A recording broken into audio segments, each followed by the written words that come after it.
Bienvenidos, ciudadanos imperiales, al podcast del Inquisidor Murdoch, una transmisión astropática de encriptación nivel Vermelon. Nos encontramos a bordo de la Voluntad Indomable, la nave personal de este humilde Inquisidor del Emperador. A mi derecha pueden observar el ventanal y tras él, Terra. La cuna de nuestra especie, el planeta más importante de la humanidad. Desde aquí sale la luz del Astronomicon que guía las naves imperiales por toda la galaxia. Ese conjunto infinito de fortificaciones que ven ahí es el Palacio Imperial, donde descansa el humano más importante en la historia. Así como ven, este planeta tan fortificado en algún momento, según nuestros registros imperiales, fue llamado el Planeta Azul, por sus vastos océanos y sus masas de tierra virgen cubiertas por la naturaleza del planeta. Nos encontramos orbitando Terra para emprender este viaje narrativo en el que revelaremos los detalles profundos de nuestra raza bendita antes del nacimiento del imperio de la humanidad. No es tarea fácil la que tenemos hoy ante nosotros, pues se trata de resumir los casi 30.000 años de historia humana hasta el fin de la era de los conflictos, hecho que supone el comienzo de la era imperial. Para que esta transmisión llegara a ti, ha sido necesario el sacrificio de varias decenas de astrópatas. Puedes mantener el esfuerzo vigente y apoyar la causa inquisitorial apoyando el podcast en Patreon. Link en la descripción. Y sin nada más que decir, comencemos con la humanidad preimperial.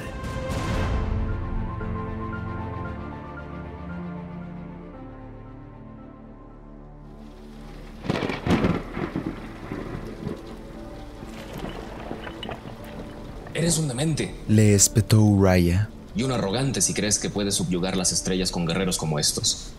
Sin duda son poderosos, pero ni siquiera ellos son capaces de algo así. Tienes razón. Asintió el emperador. No voy a conquistar la galaxia con estos hombres, pues no son más que hombres. Ellos son los precursores de los guerreros que estoy construyendo en mis laboratorios genéticos.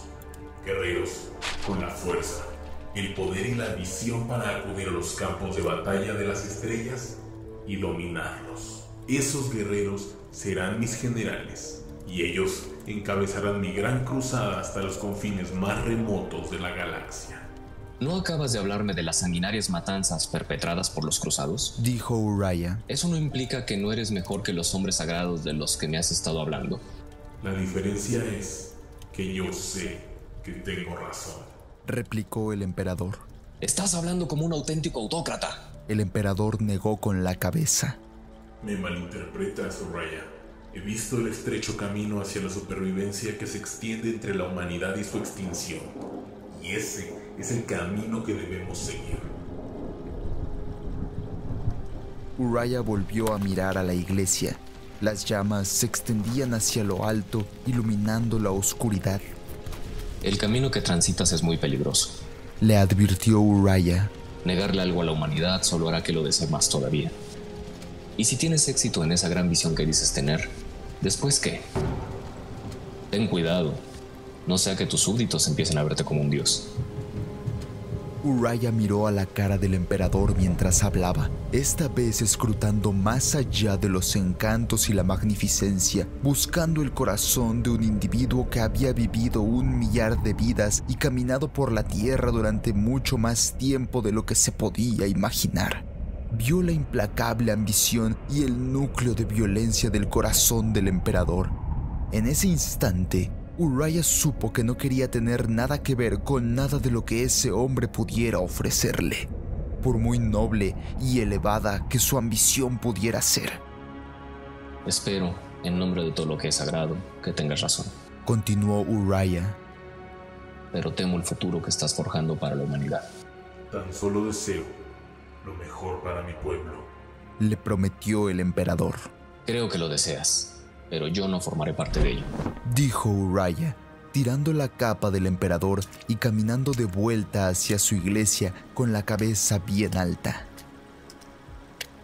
La lluvia lo estaba empapando, pero la recibió como si fuera bautismal. Sintió como se le aproximaban unos pasos, pero oyó cómo el emperador lo impedía.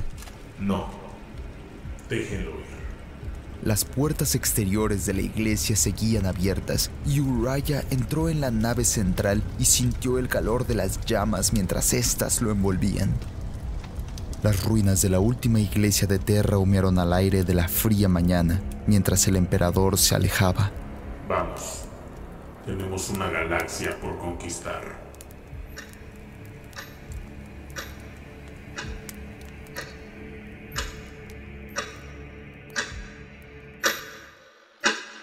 Fragmento del cuento La última iglesia de Graham McNeill, parte de la antología Los cuentos de la herejía. El pasado lejano de nuestra especie no dista mucho del que ustedes seguramente ya imaginan, ciudadanos imperiales. Los hombres de oro, como se les llamó a la humanidad de aquellos tiempos antiguos, surgieron en el corazón del planeta Terra, en el sistema solar.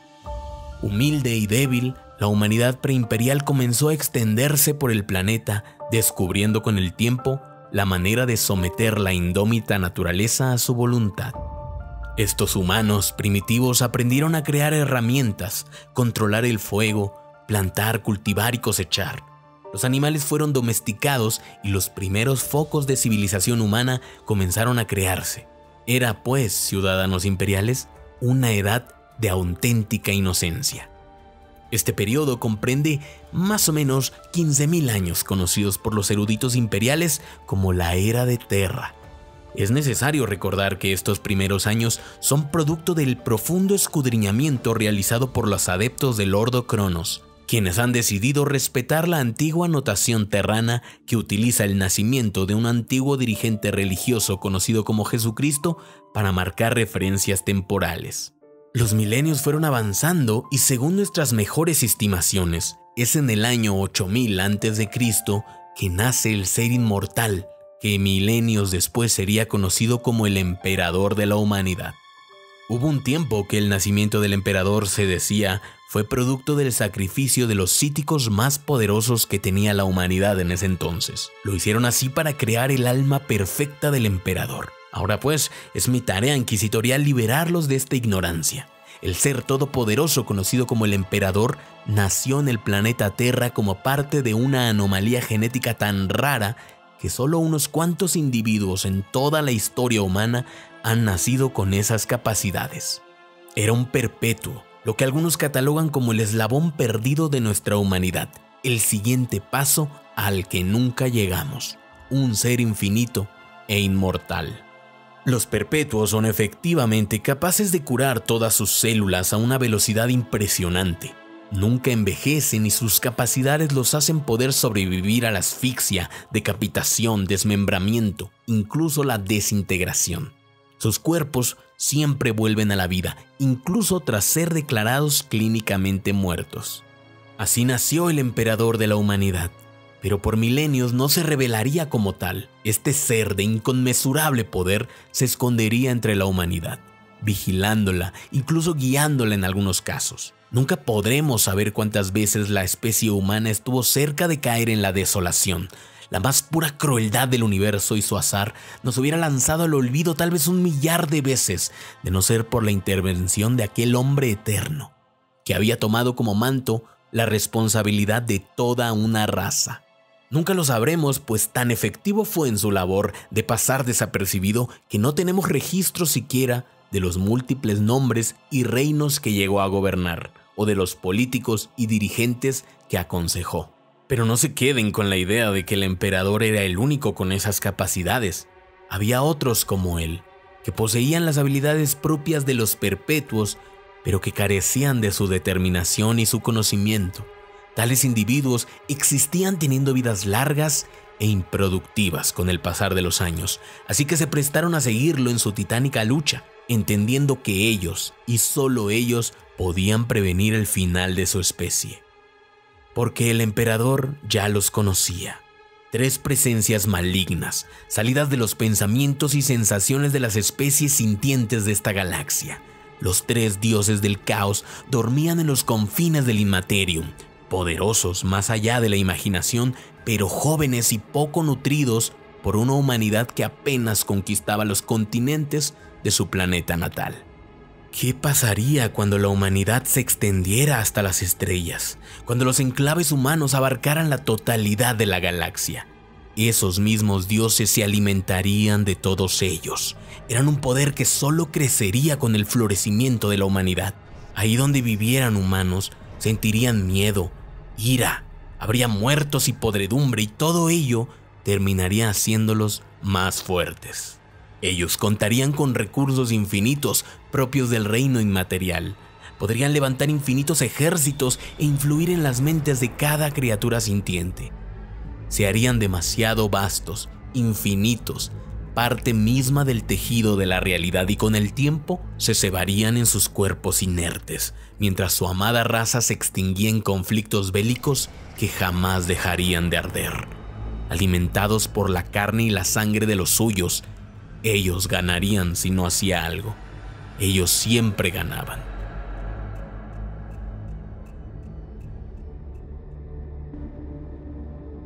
La humanidad se encuentra en el milenio 15 y es ahora una especie interestelar. Impulsados por la ciencia, el libre comercio y la libertad de conocimientos, los humanos desarrollaron un profundo entendimiento del espacio y la galaxia. Nuestra especie se expandió más allá de su sistema solar. Colonizaron mundos y sistemas enteros en cuestión de décadas. Todos estos enclaves dominados por una naciente confederación estelar humana, centralizada en el planeta natal de la humanidad, Terra. Los conocimientos adquiridos durante esta época fueron grandiosos e irrecuperables. Esta humanidad tenía diseños sumamente sofisticados de naves espaciales. Fueron los creadores de las armaduras caballero, que originalmente servían para escoltar a los colonos de los planetas, armados para la extracción de recursos sin importar las condiciones del planeta, y la protección de la colonia contra la fauna alienígena local. Este periodo es llamado el éxodo espacial y fue impulsado por un par de descubrimientos clave que nuestra raza realizó en esta época: el motor de disformidad y el campo Geller, los cuales permitirían a nuestras naves introducirse en las corrientes del Inmaterium sin ser afectados por los campos etéreos del mismo, recorrerlo sin ser invadidos por el efecto nocivo de la disformidad y salir del otro lado de la galaxia en menor tiempo. Este descubrimiento fue clave para tejer la inmensa red de colonias y rutas de comercio espaciales que nuestra raza ostentaba en esta época. Pero la habilidad de conducir una nave espacial a través del Inmaterium no es algo que cualquier humano pueda hacer. El Empirio, al ser un espacio existente fuera de nuestro tejido real, no puede ser visto por medios convencionales ni conducido de esta manera. Para mejorar la fiabilidad de estas redes, así como su complejidad, se creó el gen navegante, una mutación del ser humano que produce individuos con un tercer ojo, mediante el cual son capaces de ver las corrientes del Inmaterium y llevar a las naves por los pasajes seguros del mismo. Estos navegantes fueron la clave que permitió el viaje espacial tan seguro y preciso como nunca antes nuestra especie había tenido, cuando aún dependían solamente de computadoras y simples humanos. Este inmenso dominio estelar no fue logrado solamente por la diplomacia. Sabemos que la humanidad de estos tiempos comerciaba con algunas especies inteligentes de la galaxia. Algunas de hecho no fueron debidamente exterminadas, sino consideradas valiosos aliados. Otras fueron dejadas en su molesto rincón lejano de la galaxia.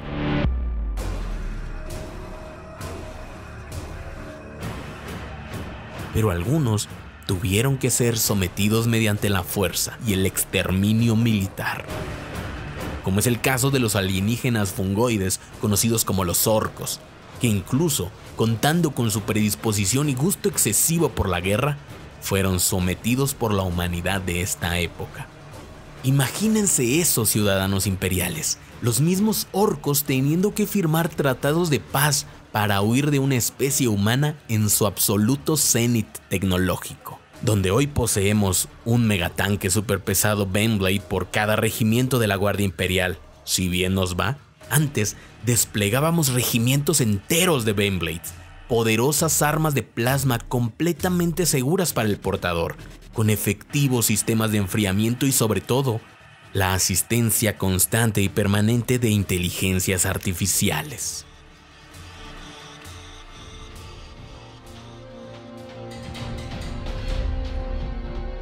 Cada mundo de la Confederación Estelar tenía acceso a tecnología que aún ahora no hemos podido volver a replicar. Esto lo consiguieron con las PCE, o plantillas de construcción estándar, registros computacionales con todas las instrucciones detalladas para construir todo lo que estos mundos pudieran necesitar, desde armas, edificios o generadores a tecnología de reciclamiento de aleaciones y compuestos químicos. Todo se almacenaba en instrucciones precisas y detalladas en las valiosas PCE, que eran capaces de impulsar un mundo de la edad medieval al total cenit tecnológico en cuestión de días. La humanidad de esta época solo tenía que dedicarse a conquistar, a planear, a diseñar, porque todo el trabajo pesado lo hacían los hombres de hierro, las inteligencias artificiales, creadas para asistir a la humanidad en todos los niveles de la vida, financiera, militar o civil. La vida era controlada por las inteligencias artificiales que permitían que cada ser humano de este tiempo gozara de una calidad de vida que nunca más volveríamos a conocer como especie.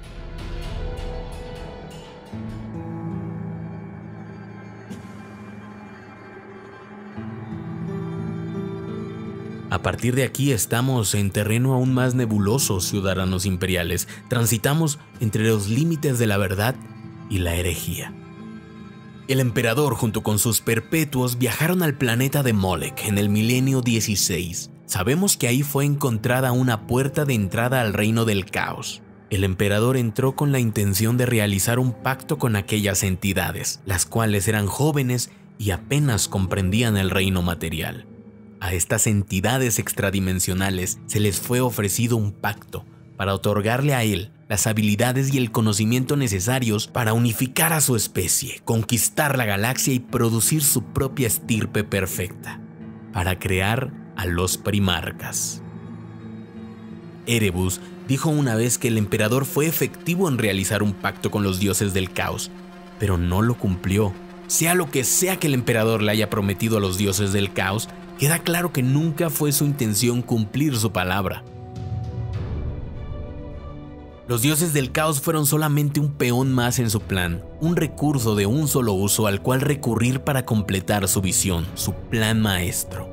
La visión de un dorado imperio que se extendería hasta las estrellas, con una humanidad laica y próspera basada en la razón, con hambre de arte y conocimiento científico.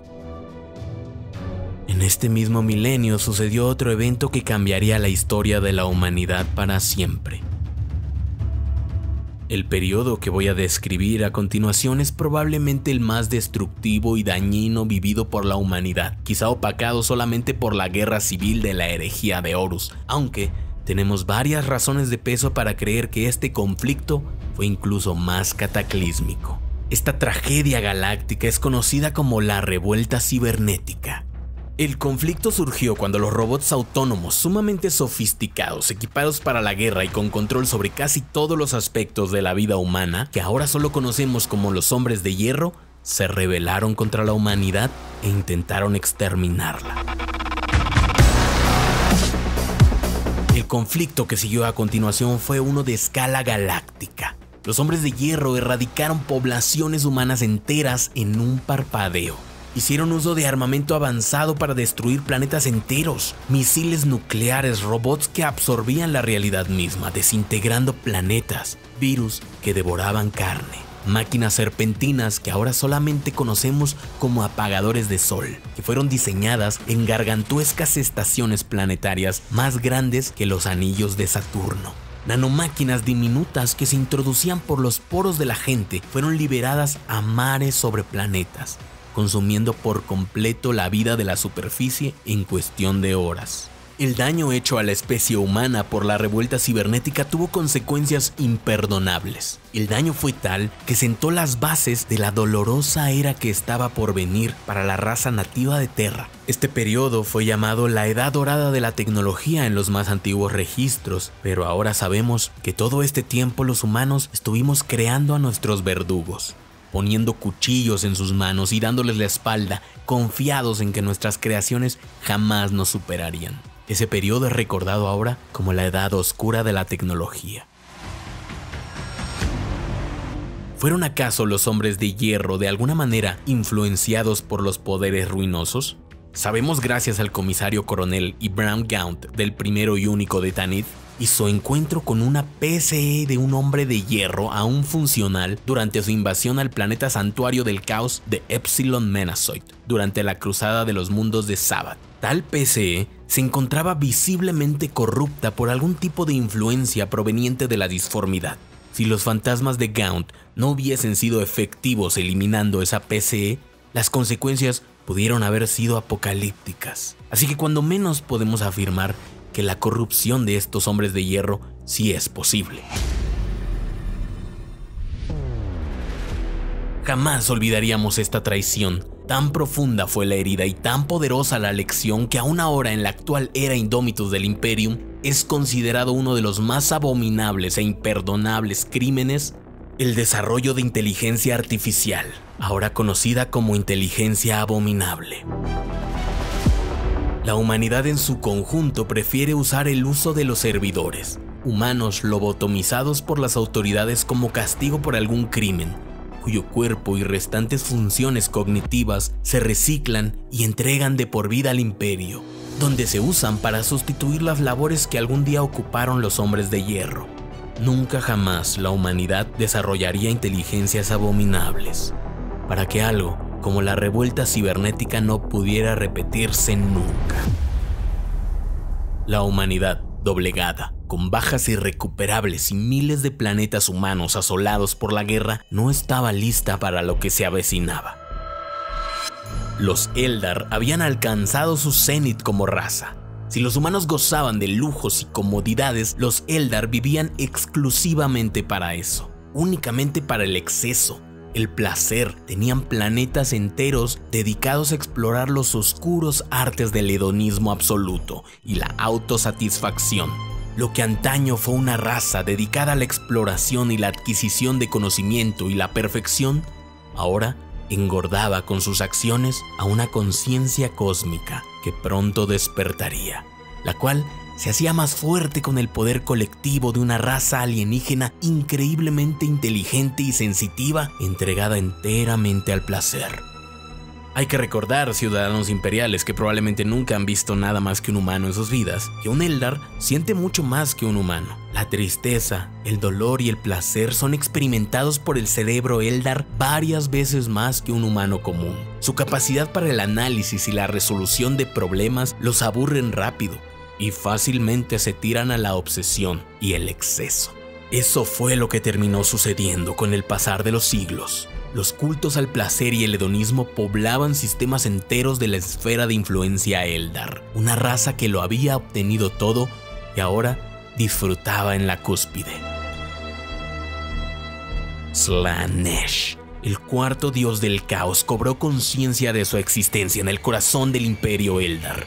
Lo que la antigua raza no entendía era que mientras mataban, consumían y disfrutaban, esta conciencia psítica crecía entre espasmódicos llantos hasta que por fin despertó, arrancando las almas de billones de Eldars de un solo sorbo, consumiéndolas agónicamente.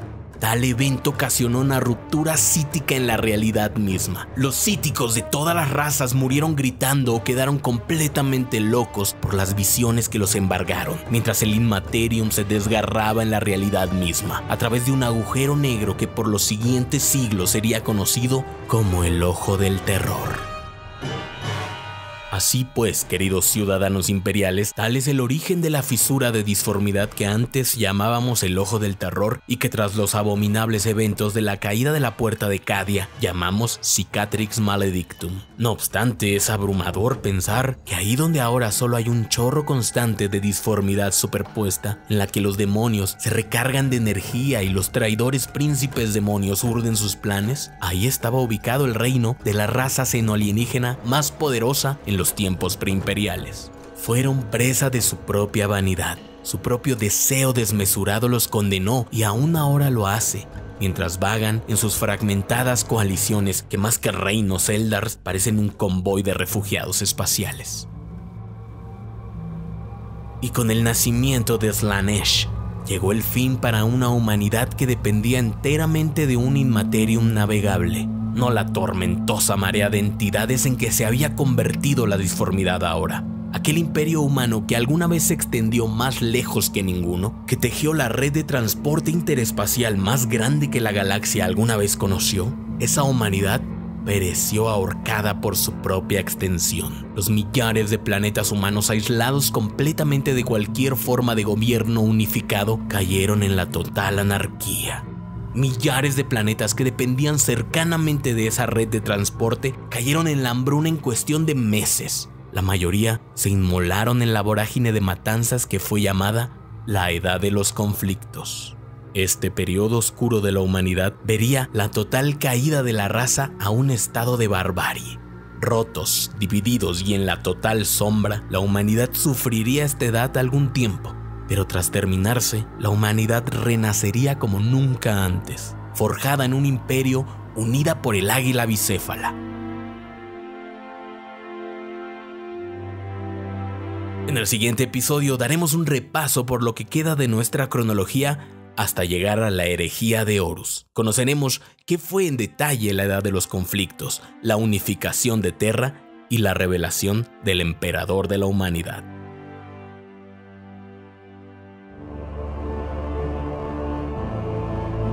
Ciudadanos, eso concluye nuestra transmisión del día de hoy. No obstante, aún tengo algunas cosas que compartirles. Este es el segundo episodio de este podcast que espero sea una experiencia narrativa muy disfrutable tanto en su formato de audio como de video. Recuerden por favor que las imágenes que uso en todos mis videos no deben ser tomadas como referencias directas de lo que estoy hablando. Yo utilizo los artes oficiales y los fanarts para transmitir mejor las ideas y los eventos que narro. Pero si en algún momento uso una foto de algún personaje con nombre para ejemplificar algo en un video, no significa que ese personaje salió ahí, a menos que yo lo diga, ¿no? Solo tomen las imágenes como referencia, como una herramienta visual para contar mejor las historias de las que hablo. Que no se pongan exquisitos, pues, denme chance.